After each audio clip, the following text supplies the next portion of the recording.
Hello, I'm Vince Sims, and welcome to another edition of 5 Talk Street.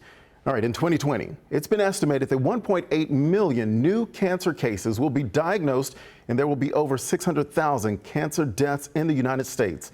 October, Breast Cancer Awareness Month, is right around the corner, and this year alone, approximately 19,500 Texans will be diagnosed with breast cancer, making it the most diagnosed cancer in the state.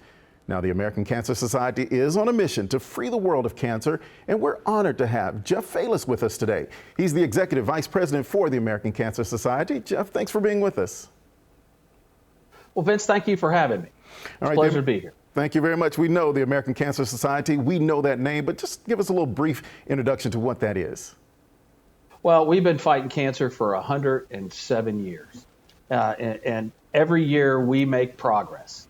And in terms of just the research that we are the largest funding of cancer research. Our organization funds the largest amount of cancer research outside of the federal government, and we have for a number of years. And we also do really critical things in our mission platforms, such as education and talk about prevention and early detection, but also our access to care platforms, which are critical to provide needed access for those who can't get it on their own. So, and then, one of the other things we do, and we do it very well, is our advocacy arm, which we're in every state house and in Washington, D.C., fighting for cancer patients, fighting for treatment coverage, and fighting for a number of things in each community on behalf of the cancer patients. Yes, sir. And as we're looking towards Breast Cancer Awareness Month, what can women do to prevent and even detect breast cancer? Well, listen, there is no guaranteed way to prevent breast cancer, okay? But, we recommend at the American Cancer Society, there's some few steps you can take. And this applies to breast cancer, but it can apply to all cancers to help lower your risk. And that is, if you think about it, just a healthy lifestyle. So staying at a healthy weight, being physically active and limiting the amount of alcohol, don't smoke. There are a lot of smart strategies out there to help lower your risk of breast cancer. And of course, detection is important. So, what should we be doing to try to detect? I know there's means. Absolutely. Well, obviously, self-examinations are critical. But, as women reach the age of 40 or older, they need to be talking to their healthcare provider about a breast cancer screening plan that would be best for them. And again, also know your family history. If you have a family history of breast cancer, it's good to be talking to your healthcare provider about that, because it may change that screening plan based on your family history. So communication is key, having that discussion with your medical professional. That's right. You talk about it. Don't ignore symptoms. Okay. If you're doing a self-examination and you feel something that's not right or not normal, act on it immediately. All right. Jeff, this October, NBC5 will once again partner with the American Cancer Society for its annual Making Strides Against Breast Cancer. Tell us a little bit about that event. Well, because of COVID-19, kind of how we unite and bring people together and fight back this fall is going to look a little bit different because we're not able to gather like we have historically. But our passion to end breast cancer it remains the same and will be the same. So on October 17th, we're inviting everyone to join us virtually this year for our Rethink Your Pink, because all roads lead to hope. It doesn't matter what road you take. Every step will make a difference. So we're asking supporters to gather their family, friends, and neighbors to form a team, help raise mission-critical funds between now and October 17th.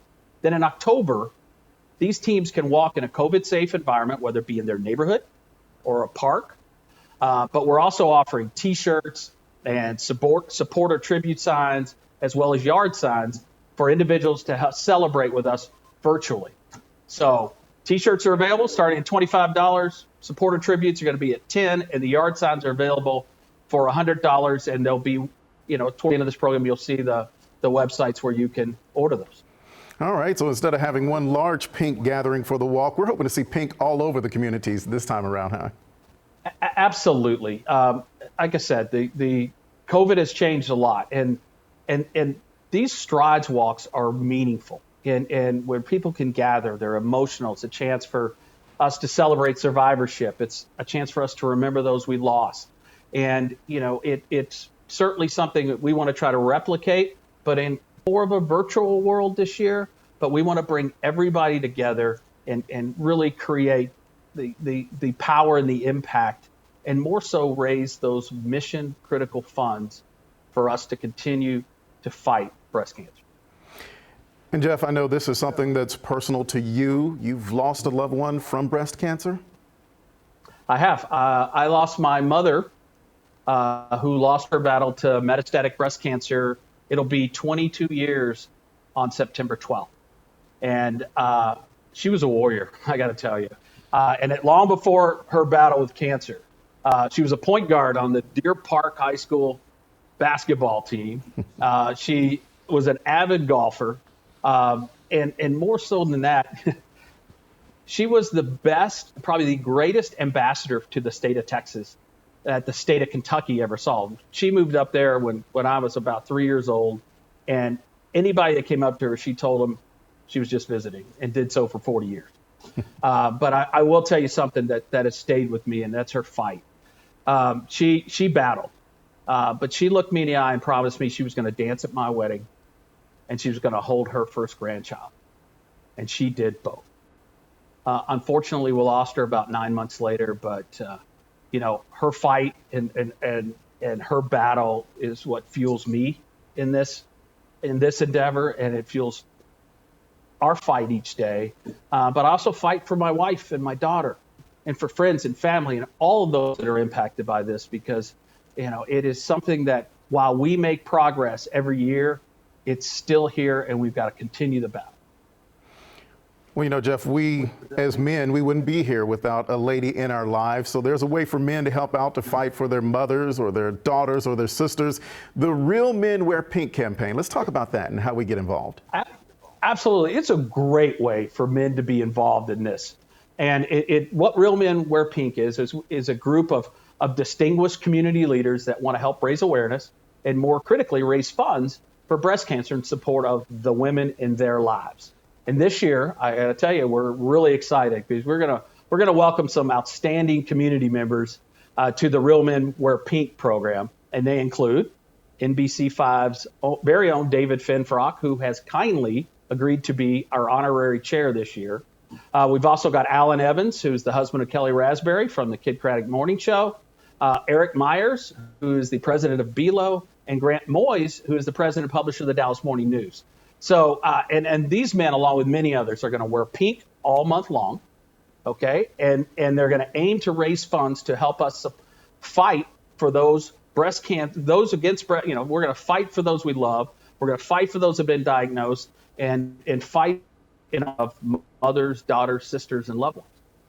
Awesome. A lot of what we're talking about is raising funds for this. So, talk a little bit to us about how the funds are actually used. Well, I got to tell you, the funds are so critical, okay? And like I mentioned, we've been making progress in the fight against breast cancer every year. Breast cancer mortality rates are down 40% since 1989, thanks to the progress made through research, prevention, and early detection. And I firmly believe that while my mom was diagnosed in the early 90s, if she were diagnosed today, she would have had a much better chance than she did. But I will tell you, the American Cancer Society, I'm very proud to say, has invested $69 million in breast cancer specific research. Our partnership with the NFL has allowed us to deploy what we call change grants, which are grants that go into communities and under-resourced communities through the Crucial Catch program that allows for access to cancer screenings and get prevention and early detection information to those that maybe can't get it themselves. So and in addition to that, I will tell you, throughout the pandemic, okay, we have a call center that's open 24/7, 365. Okay, we're there when you need help, and it's for patients, it's for caregivers, we're here to listen. In fact, after the pandemic, we installed video conferencing so we could actually have a face-to-face discussion with those that are calling us, because sometimes it's in the middle of the night and we're the only person they can call. So we help them, we guide them, we help them navigate. We provide them with a wealth of information. but more so we provide them with a friendly voice, friendly face, and know that they've got help through this journey. Jeff, we've been talking about breast cancer awareness and talking about women and fighting for the women in our lives as men. I know it's something that's very rare, but breast cancer can affect men as well, right? Absolutely. While it doesn't occur as often, there are a number of cases where men have been diagnosed with breast cancer, and in fact, there's a number of men out there that have been diagnosed with breast cancer. So the message to men is, make sure you're doing those self-examinations as well. Make sure if you recognize anything that doesn't seem right, to immediately seek out advice or go see your healthcare provider. And I know we're talking about breast cancer awareness, but we have to touch on the fact we lost a young actor, Chadwick Boseman, to colon cancer. And just want to let our viewers know about any guidelines and the screenings for colon cancer since we're talking with you. Oh, absolutely. The unfortunate incident that occurred has brought some attention to this and needed attention. We recently lowered our guidelines, which were at 50 years old, down to 45. And that's as a result of we're seeing a younger population diagnosed with colon cancer. And so we moved that down in order to try to catch as much as we can. But I will tell you, there's a large population, and it's growing, of young people that are being diagnosed with colon cancer.